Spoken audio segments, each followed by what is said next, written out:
This is Pitchdeck Asia. My name's Graham Brown, joined by Lewis Kent Lee. Lewis, welcome to the studio.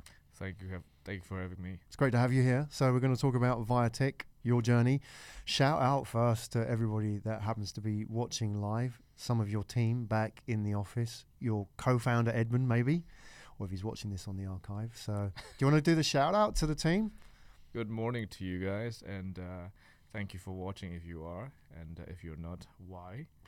Kidding. But yeah, just very happy to be here today with Graham, and I'm going to share a little bit more about the story of Viatick and where we're planning to go. Great, looking forward to it. So if you are watching on YouTube Live, then please like the video and to give Viatick a boost, because YouTube likes. And if you're listening on audio in the archive, whether you're listening on iTunes or Spotify, then please subscribe to the channel. Everything we can do to boost Viatick out there and get the story, because this is what it's about today. So maybe we can start at the beginning. I want to ask a little bit about what Viatick is, and then maybe go into the past, how we got there, the whole story, not just about you, but your team, how you came together and why. So Viatick, before we jump into the pitch deck, what is it? So Viatick is an IoT company that specializes in the short haul space of Bluetooth. The vision is to create an infrastructure that's ready to easily connect both people and assets together on a platform. So what we chose to do initially when we founded it was to concentrate a lot on track and trace, specifically for the indoor tracking of people and assets indoors. We developed a niche on that, and then using the same infrastructure to also connect other IoT devices at the same time.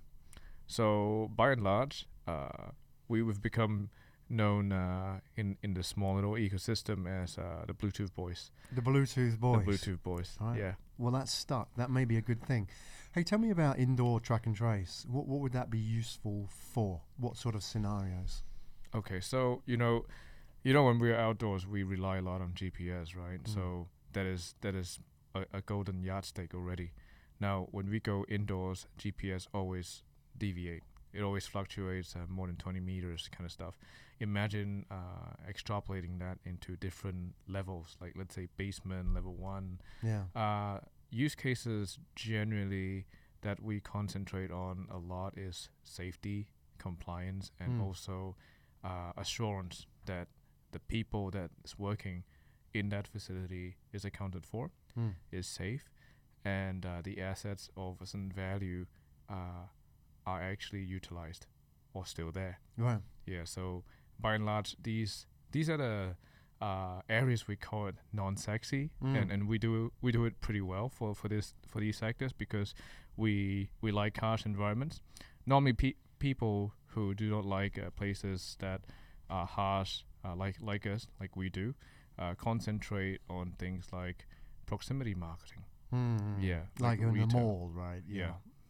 So you're talking about harsh environments. What exactly is that? I'm thinking like large oil refineries and stuff like that. That's one. Okay. Imagine those shipyards. Yeah. And it's dangerous, right? Yeah. Potentially. And also a lot of interference, because there's a lot of metals. Yeah. Signals bouncing. Even the wireless cells might not even work there. We love those kind of environments. Also hospitals and railway tunnels. That's one.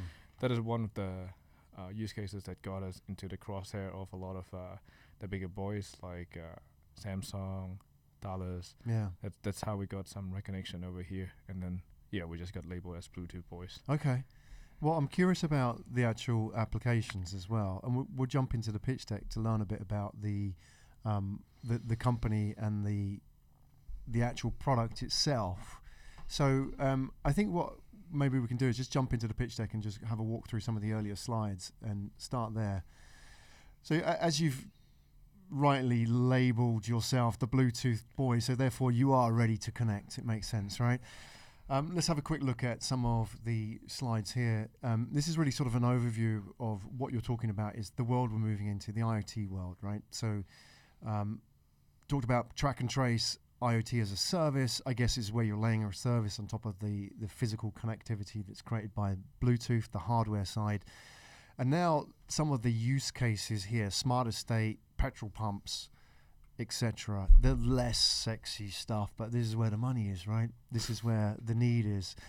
Before we go into this and we sort of explore some of these use cases so people can understand better how all this works, I want to ask how and why. How did this come about? What's your background? Are you an engineer? Were you working on an oil refinery offshore somewhere? How did this happen? Where did your into the world of Bluetooth and the unsexy applications in harsh environments come from? Right. So when we first started zoning into,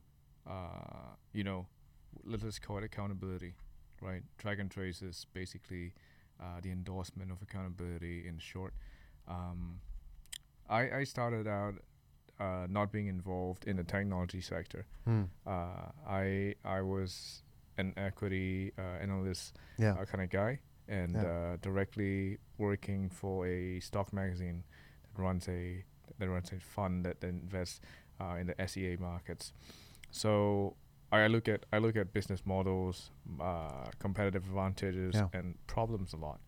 So one of the key things that when I was looking at back in 2013, before it even started, right, for Viatick, was that there's a lot of gaps in between the keyword productivity. And what does it really mean? A lot of people don't have a definition or answer to that. But then the real answer for productivity is basically really knowing to a certain extent where a personal asset is before everything else, the data points, can start to form. When you say a personal asset, you mean a worker, right? Is that what you're saying? A person, a human being? Yeah, a human being. Generally, the metrics across companies are the same, right? If you're in a restaurant, you look at the table turnovers. If you're looking at human resource, you look at the amount of output that they do. Humans generally are a special breed. We do not function like machines, and we're not supposed to. And therefore, other things that comes along with it, like if something happens, insurance payouts, all this kind of stuff that are costs. And what about solving issues one at a time to close the loop? We're not ambitious enough to say, we're going to have a silver bullet for that accountability altogether, or even addressing productivity altogether. But it's got to start somewhere. So I had a chat with my co-founder, Edmund. Yeah. Shout out to Edmund if you're there today watching. How you doing, man? Yeah. So he's the co-founder with you. So he comes from what kind of world? And so I get the understanding, and correct me if I'm wrong, Lewis, is that you are more on the front end, the sales biz dev role, and Edmund maybe more on the technical side. Is that correct? So that is correct. Does he come from a world of Bluetooth, or does he have experience in some of these scenarios you talked about? Yes. Previously, he was already hitting IT functions within a facilities management company. That is how when I was having a chat with him and then observing his role, the number of people involved in that, and that need for accountability that sparked off our further conversation. Then this got expanded further when he took a trip to I think Europe. At that point, Zigbee was one of the most used to a certain extent. And when he came back, he talked to me about what he saw and how maybe it could be used, to a certain extent for people. Yeah, what's Zigbee? Zigbee is another short-haul communication stack that is probably a rival of Bluetooth, if you put it that way. But generally, it is on a 2.4 gigahertz kind of space. So Bluetooth is as well. Wi-Fi started off from 5.1, and then it goes back to 2.4 as well. So technically, in this short-haul space, we got to choose one. And we made a bet on Bluetooth because of how dynamic it is. And we're right. It was a good bet 5 years ago. So we had a lot of conversations on that. We decided to, we got to start somewhere. So we started with humans first, actually. and it took off in an HR kind of approach front. But then, as you move along, you started seeing how to incorporate other playbooks into this algorithm, how to refine it to make it suitable for both people and assets at the same time. That was how we sort of formalized Viatick's track and trace today. Right. Okay. Let's talk about where it applies. I know you've got some of the case studies here, and I'm curious because I think by talking about the case studies, people understand more about the problem, Right. and then also how it works in the day-to-day. So smart asset. I want to pick this IoT-enabled petrol pump because it's not sexy at all, but yet petrol pumps, I can already see potential dangers. You've got a highly flammable, combustible resource in there, which at any time could explode and kill both workers and customers. So there's a natural risk in there, right? And you're also dealing with something which is a fluid, so therefore it's not necessarily as controllable as maybe data, right? So it's a bit messy. Petrol pump, what's going on here? Tell us about how this works and why IoT enabling it makes it any better. So maybe you can start by what the problem is. Okay. So I think there are the multiple problems within the petrol pump use case that you're seeing here. Let me just go through on two separate branches why and then how it came all together to sort of help them. Now, you're right. The risk of this kind of environment is that the accountability of people's safety is always a top priority, right? So knowing where they are when incidents happen as well, that is one of the key things that already needs to be addressed. As you've mentioned as well, a lot of other things happen concurrently within a petrol station kind of environment as well, which is why since that's always been our strategy, our track and trace strategy. When we already are doing that for the people and assets around the station itself or any facility, we will turn on the ability of the same gateway to directly allow you to control other IoT devices within the vicinity as well. Right. This is a problem in the IoT gateway space that, for instance, if you have a Xiaomi gateway, you can't control the devices of Samsung devices and stuff like that.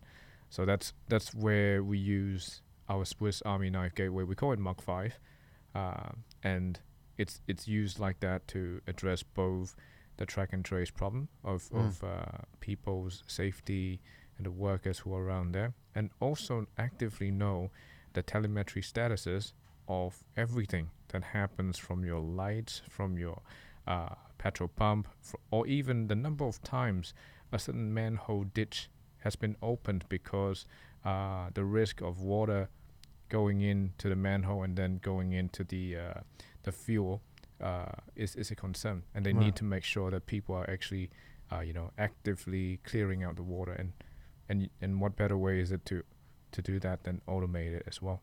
I'm trying to get to the heart of what the problem is with a petrol pump. I don't know. I only ever used them as a consumer, right? What is the, if you could help me understand from a top level view, what is that problem? You talk about track and trace, but I don't understand what that problem is with a petrol pump. There's a lot of things going on, right? Yeah. And there's a lot of people servicing a petrol pump. Like you say, the guy who brings in the tanker, the guy who has to lift up the actual handset or whatever it's called, the pump. And then, the customers, the guy lifting up the manhole cover, the guy cleaning it. There's a lot of people involved, right? What is the problem with all of that? And can you walk me through how it actually creates problems? Where does that sort of flare up as an incident? What are we seeing? Like just general efficiency or accidents or what? Okay, so it is funny, right? The crux of the problem lies with efficiency at first, because you've got people deployed on the ground, but you don't know whether or not they're actually there. They're actually doing their work. And then you marry all these with things that happen when people don't do their work, and the accidents that might happen, and then you want to know altogether in the loop when all these happens, who gets hurt, where, and how to prevent that. So there's a layer of efficiency kind of safeguards that was meant because of what track and trace can do already. That's one. The second one is generally like the moving parts. Let's talk about the manhole. If you don't take the water out of the manhole, what's going to happen is that there's a risk of this water going into that same fuel when you pump out that petrol, and then when it goes to your car, your engine stalls. Right, yeah. Yeah. So and this is a problem because somebody wasn't doing their job. The moving parts of who's not doing their job is going to be addressed by track and trace, and then the other parts to also corroborate these data points to is somebody actually doing the job comes in handy when you put the IoT element into it. How many times during a day did the manhole get opened? By who? Because track and trace was able to tell. Right. Yeah, and all these would solve an issue altogether to a certain extent. It's not a silver bullet to solve everything, but when certain things happen because of some accidents, right, you'll be able to backtrack, and then you'll be like, oh, okay. Right.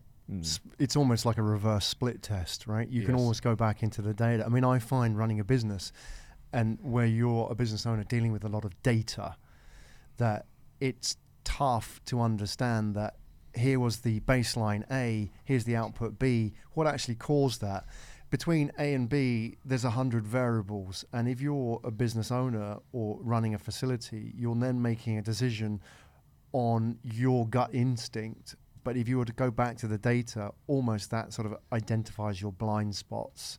Actually, this was going on, and this is the real reason why B happened, right? So you're able to let the data tell you what the reality is rather than taking a gut instinct reaction or a call on something based on your experience or intuition and so on. Yeah. So in this case, there's Graham, a lot of data and variables, right? This is the exact part that is important. And imagine this problem extrapolated into 1,000 different branches. You need to automate it and then have the alerts tell it, the supervisors or the management that this location, this has happened because of what. So solving this issue on a singular pump basis or a station basis is easy. Yeah. But when you look at the problem at heart, like when you're dealing with so many at once, then you see the beauty of such ability to manage all this on the back end. So could I gather all of that data, crunch it, and then say, look, my facilities guys are spending X hours doing Y, and that's not necessarily a good use of time. Yeah. Maybe they're opening that manhole cover 12 times a day, when theory 4 is enough. You can then go back and then make tweaks to, the efficiency of their work, right? You can. And ironically, before we came into the picture, you've got reports telling you this manhole was opened 5 times a day, every day. But when you do a random audit check, you open the manhole, there are spider webs in there. Right. Yeah. I wonder, like sometimes you go into bathrooms in offices and it says like people have checked it off and cleaned it. Could you apply it to something like that? Yes, we do. Okay. Yes, we do. Because I see people like signing it off. I mean, I'm trying to relate to something people see on a day-to-day basis. Who's cleaned the bathroom today? And then they'll sign it and date it and date it and data. But actually, they're just signing it, right? So I guess the other part, my question is why hasn't this been done already? Because there are systems for this, right? Because those systems are kind of reporting, self-reporting, right? Yep. That I can just check. I can say, okay, I've done this, and here's my signature. So, I'm verifying the fact that I've done this activity, whether it's cleaning the bathroom or opening the manhole cover, whatever it is. Do they not work? Is there a failure point in that? Is there sort of some fundamental weakness in existing structures? Because I'm wondering why hasn't Viatick come along already? Well, commercial side of things, when you got to roll this out. That kind of strategy, that aside, fundamentally, why has this not taken off to a certain point? Is that is people afraid of change as well. The current supervisors, they're already loaded with a lot of things on their hand, and if you want them to accept something new, you got to prove it to a certain point. And by and large, we always do that to customers or to our partners who directly are going to try it out or even implementing it. We hold their hand all the way for that as well. But If you ask me on a fundamental basis why this is not, implemented to an extent that we'd like to see in terms of saturation point, yeah, this is the main reason. Yeah, human beings.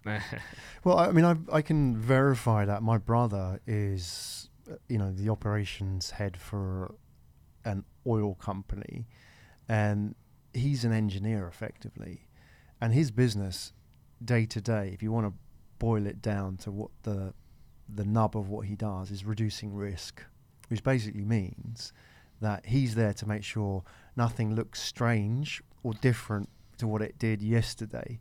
So he's making sure that place doesn't blow up, right? Because that's a real problem. Yeah. Or like oil leaks, which is another real problem. So then the issue is that they're mentally, those people who are successful, those supervisors, their mindset is not accepting new things because they're all about reducing that.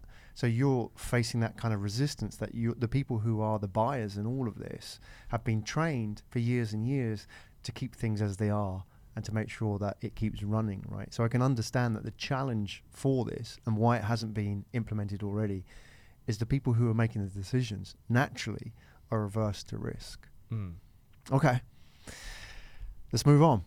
Let's talk about you and how and why. I know we talked about the backstory a little bit with you and Edmund. I mean, if I flash up the pitch deck, I'm curious to know, and as with all the founders that come in here, how do you get excited about this stuff? And it's not meaning to be derogatory at all, but I'll ask anybody that question, right? I mean, what excites you about a smart estate? I mean, we talked about petrol pumps or smart mobility, asset tracking. For somebody with your background, and you were a PwC analyst for a while, right? And you've come from that world of research and analysis. You've seen a lot of patterns. You had a lot of choice. When you wake up in the morning and think about smart estates or mobility tracking or whatever it may be, why? Why do you choose to apply your talent and your skills to this? What is it about it that we don't see? So, I mean, there are personal sort of reasons for this as well. Now, let's talk about the scene in general first. If we take a leaflet from a PwC report or even a KPMG report, you'd see that Singapore is one of the smartest cities in the world. But if you were to break down and really analyze on the ground level, are we really there yet? Yes, probably in silos. My personal intention is to stitch things up in our own way, from our own ecosystem first, before bringing this up all together. We're seeing a lot of gaps in this space, in the market for IoT as a service. And by and large, we are actually only on the forefront of this. So it is a good time to be in this space if this is what excites you. What excites me is the ability to be on something in the forefront, unlike previous generations. Probably our parents do not have the luxury of tackling something when, imagine if they are working on something related to Wi-Fi before it actually became a norm. This is what excites me. So if I had the ability to be on the forefront of a growth, that I actually actively also contribute to that, this is something that, gets me out of bed every morning. Yeah, the excitement. But why this? I mean, that's really important to me as a host, I guess, just curiosity for people. You could do a lot of different things that are potentially exciting or growth stage industries at the beginning when the thing is just taking off. Why IoT and why something that's related to smart cities or petrol pumps or, even, oil refineries, bathrooms? Right. What's exciting about that? I mean, what do you see? You've got to be a bit geeky about this, right? You've got to have a passion for something that the average person doesn't see. For your team and your investors and your clients to believe in you, like you've got an eye for it, that spike that other people don't see when they think about petrol pumps, right? So what is that? Have you thought? I mean, it's a bit of a difficult question, I have to say. It's a bit unfair, but why not? I'll ask that because sometimes I find people who are really into their businesses don't actually think about it. They just love doing it. They don't understand why they love doing it because they never stepped back from it and looked at it. What about yourself when you do that on a day-to-day? Beyond the excitement and the growth, what is it about the sort of nuts and bolts of what you do that's interesting? Right. The nuts and bolts that's interesting to me, that keeps me want to go back every day to do it, still lies in track and trace. IoT as a service, for instance, what you've mentioned, like smart cities, even the management of different moving parts within the petrol pump itself, that is a segment that was created about 14 months ago from Viatick itself, because as we moved along, we saw the gap of what has happened in the IoT market, whereby a singular gateway is not able to take on many different IoT devices of different classes. And for instance, if you're in Europe, you need to change that backhaul connectivity to another provider. Nobody has been able to flexibly allow this happening from a single button on the back end. That is what Viatick's IoT segment was meant to solve. Now, by and large, this excitement is because of we're in the forefront of this industry. We are contributing actively, and we're doing some things together with the government, and that's cool. But back to where we first started and how we made this our bread and butter is something completely different. The track and trace, by doing something that is not thought of. What I like personally is things that are not sexy. I'm a little bit of a geek by nature, so even before I was in the industry, I was reading about signal interference. I know exactly what short haul and long haul is, and when I see how things and how Bluetooth directly is moving from my olden days of using this to transmit files to my friends, like a song, to what it has achieved today, this is something that I'm proud to say, I'm part of this growth generation. Yeah. It's great. What is it about signal interference that's interesting? I mean, I can understand the concept, but what do people like you find that interesting? So, I've always been a very curious person. Yeah. So, probably I'm the only one who will actively read out different signs and ask, what does the EW means in the MRT station, right? and stuff like that, and the causation of things that happens because of what. So signal interferences is invisible to the naked eye, and if I mean part of what I like was a lot of Marvel stuff, right? So signal interference, this kind of stuff, from Spider-Man to everything else. You see how they actually take things apart. Right. Part of my nature is to take things apart as well. So from understanding how signal interference works, I put it into my sort of little play little list with little gadgets at home and stuff like that. Yeah. I started like that. Yeah. I started like that. Well, you started making stuff, or? I started playing around with stuff, taking things apart, testing the different signals, and then... what sort of stuff was that? Like electronics? Yeah, electronics. Okay. Yeah. So it's interesting because I know you're sort of the front face of the business, and you're pretty much doing a sales type role. Yeah. Which, I mean, every founder lives by selling. You have to get out and sell. But usually in a co-founding team, there's a sales guy and an engineer. Right. Usually somebody who makes the stuff, somebody who sells the stuff. Right. That's very basic. Whatever I'm doing, yeah, Edmund does it 10 times more. Right. Well, that's great. You've got that cover. Right. But you kind of understand a little bit of that world as well. Yep. You actually have a passion for making and tinkering and playing around with stuff, right? I mean, were you like that when you were younger? Did you like sort of take a screwdriver and take apart the television and stuff like that? Many clocks. Right, clocks. Got scolded a lot for taking apart part of the refrigerator. Oh, the refrigerator? Yeah. Wow. Just trying to... That was a bit brave. Just trying to understand how it works, and then failed to put it back together. Oh, that was... Yeah, I was a little bit like that. I think I can see when I'm a bit older than you, obviously. But the TVs in my day used to have these big fat backs, right? Now TVs are like this, but like TVs had these cases at the back, so you could actually unscrew them and take it off, and there was like a cathode ray tube in there. So it was actually like, it was analog. There's a physical vacuum in a tube in there. And I think my mum and my dad hid screwdrivers in the house, like the Phillips screwdrivers, because I used to take everything apart, like everything, like radio sets, TVs, keyboards. And I was more interested in taking them apart than putting them back together. So I became a bit of a liability in the household. So I just think it's a passion, it's a curiosity for knowledge and learning and understand how to get into something and work something. Yeah, how does that all sort of come together, whether it's a petrol pump or a refinery or a bathroom? It's less important about the context, but more important about the insides and how all those kind of things fit together. Yep. And that needs a really analytical mind. Not everybody has that, but you seem to be quite passionate about that and willing to get into a bit of trouble for that as well. Well, you see, I mean, that curiosity was married with that part of the training of the world that I was previously in. Yeah. I was constantly analyzing, looking at companies. Equities research. Yeah. Yeah. And also a broader markets of how things work. So don't necessarily agree with a lot of the things, and because if you touch it, you understand. So fast forward it to today, on all the use cases that we've done, we always take it from the top and then, strip it apart and find out which it gives joy to me.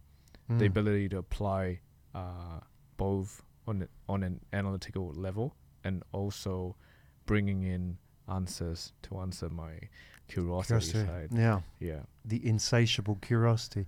What does an equities research analyst bring to this kind of challenge? What do you know that I won't know, or the listeners, the viewers won't know? What's your sort of like unique angle? Those years doing equities research, what did that train you to do and think like that you think average people don't?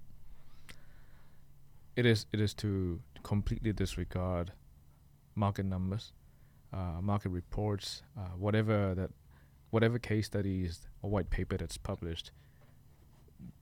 You can't take it at face level. Yeah. So that's one, and then also actively knowing what other technology stacks are complementary to yours. That is something really important. Something that maybe an analytical mind, if you combine it with insatiable curiosity, you'll be able to marry it together. So part of what we do is not just concentrate on Bluetooth. That's how we also marry other technologies like ultrasound together. It was because of all these, I think that this can be better. I think that within this kind of environment, this decibel can be stretched to some extent. It's always like that. Yeah. Yeah. I like the bit about disregarding white papers, or at least viewing them with objectivity. Because especially in tech, a lot of vendors publish white papers, right? Yep. To hype their technology, because that's how they sell and that's how they create the buzz. And we see that happen all the time with, especially in mobile technology, a lot of large vendors spend a lot of time producing white papers. So you have to be very sort of analytical and objective about it and understand that you're trying to solve a problem rather than trying to find a solution for your technology to fit into, right? Yeah. Okay. And you said yourself, I mean, even like the petrol pump, it's 14 months. So you as a company have been going nearly 3 years now, right? Coming up. Is that right? We were founded in 2014. Okay. Yeah. Right. Founded Okay. in 2014. 5 years, correct me. 5 years, yeah. Wow. So that's good going. So 5 years. And what have you learned in that? Because I imagine what you're doing now is different to what you started out day one doing. Yes. The vision may be the same, but actually the physical element of it has changed a lot. That must have changed in 5 years. What do you know now about Bluetooth and about track and trace that you didn't know day one? I think humbly, what have sort of been manifested as knowledge over the years lies very much to me. Firstly, is to know what can be done. A lot of people started out, or even founders start out in day one, thinking that and telling everybody that this can solve everything, right? Yeah.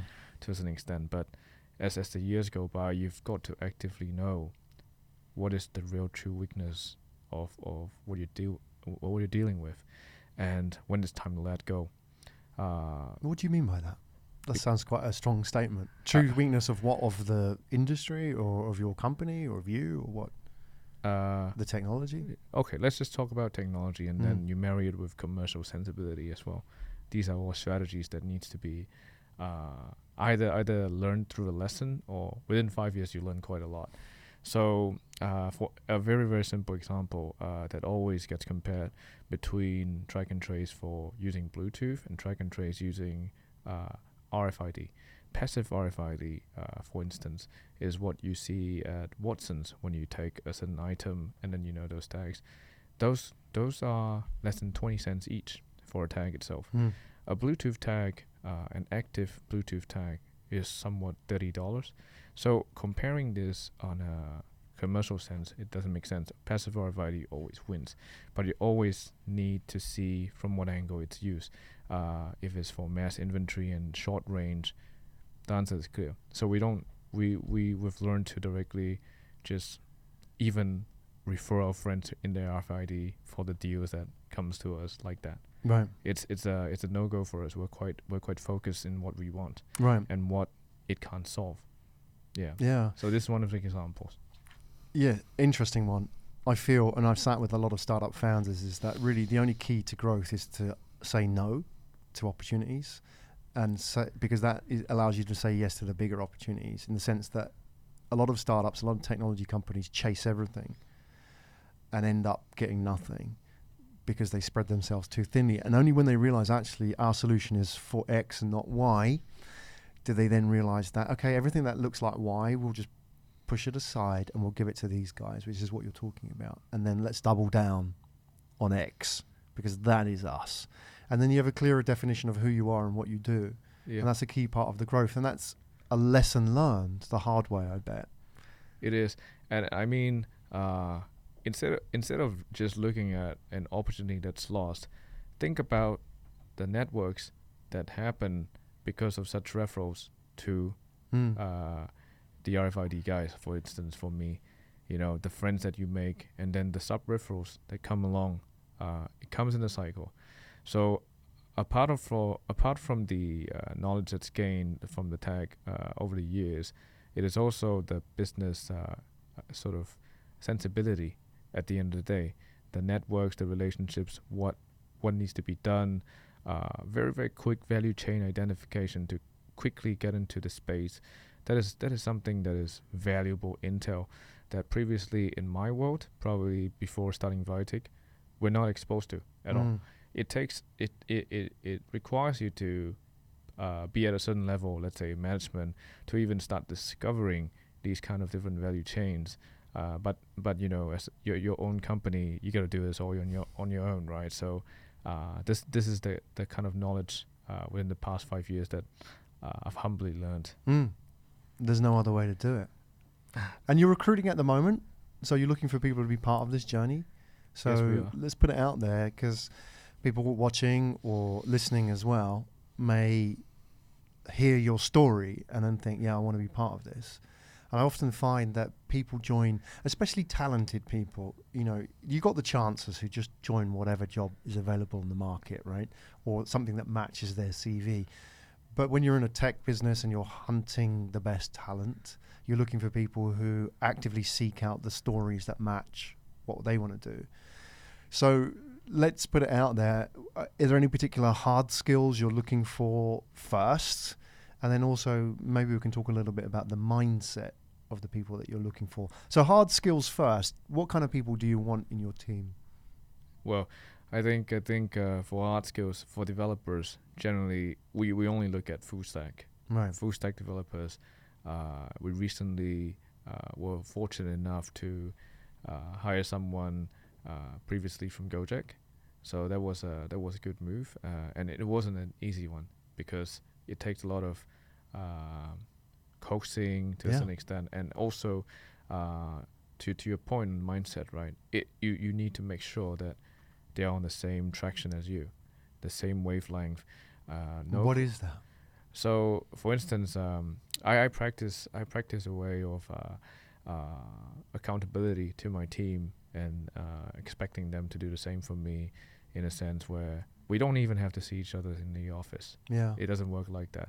But sometimes, without saying anything, on Saturdays, you see people in the office going all the way to 6 p.m. because they just needed to finish something that will help somebody else in the team.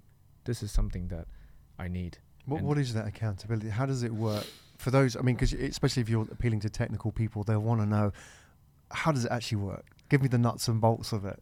So if you're a developer, right, you know that a lot of things can be just done by yourself. You're actively gonna learn how to scratch somebody's back in the team, and expecting nothing at all from the person that you just scratched the back, and knowing that this is a favor that you passed on, you pass it forward.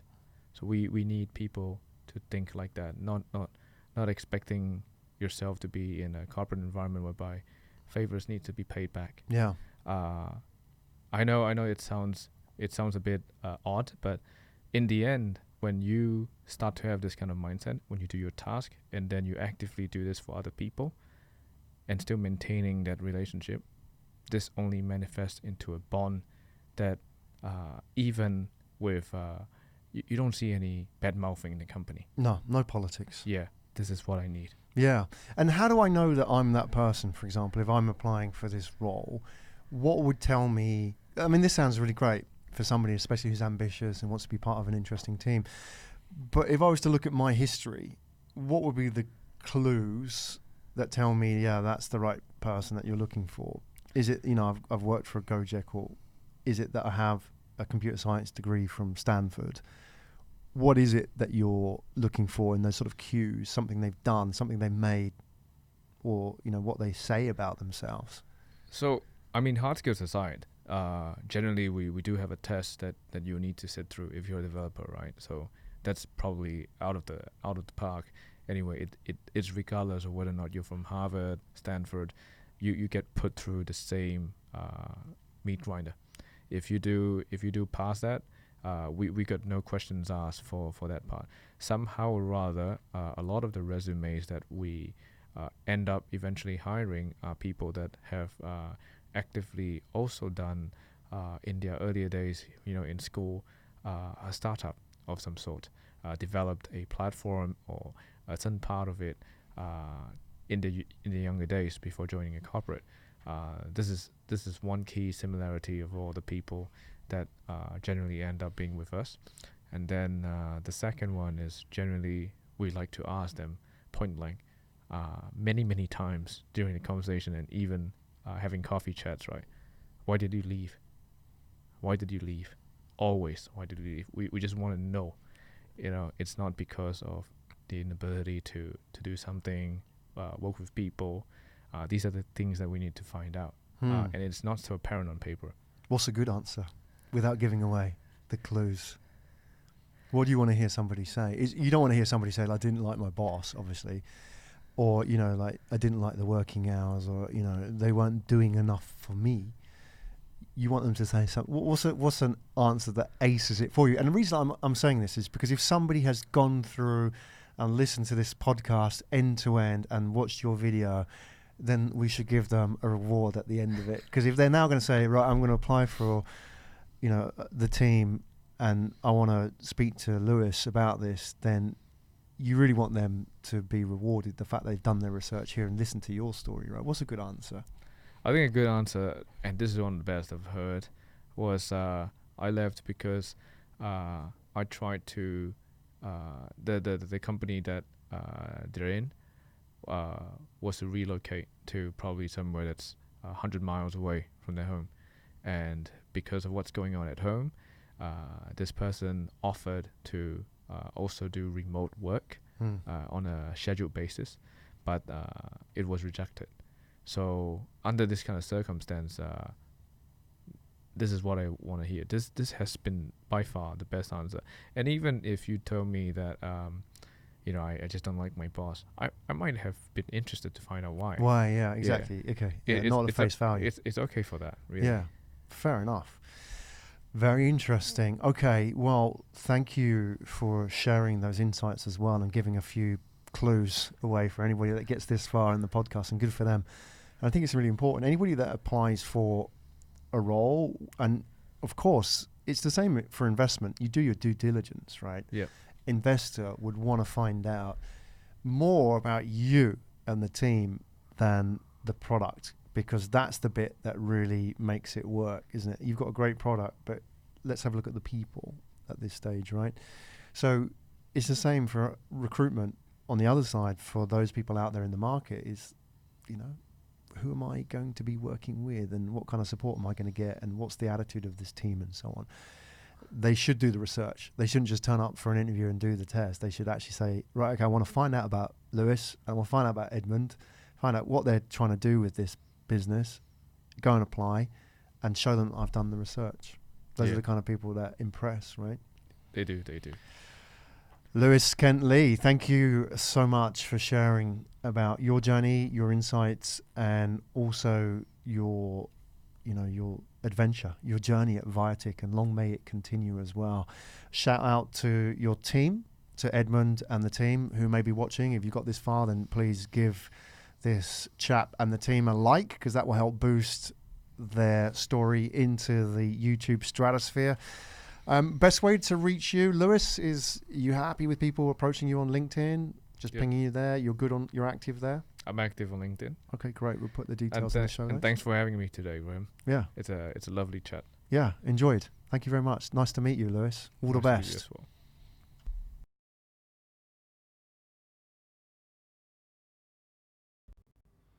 Hi, Graham Brown from Pitchdeck Asia. Pitchdeck Asia, powered by Pitch Media Asia. Pitchdeck Asia is all about giving startup founders a voice. We are a show to help startup founders share their journey. So if you enjoy these stories, then why not subscribe to our YouTube channel? There's the subscribe button over there. Hit that subscribe button. Follow us on the journey. Leave a comment. I look forward to seeing you at the next episode.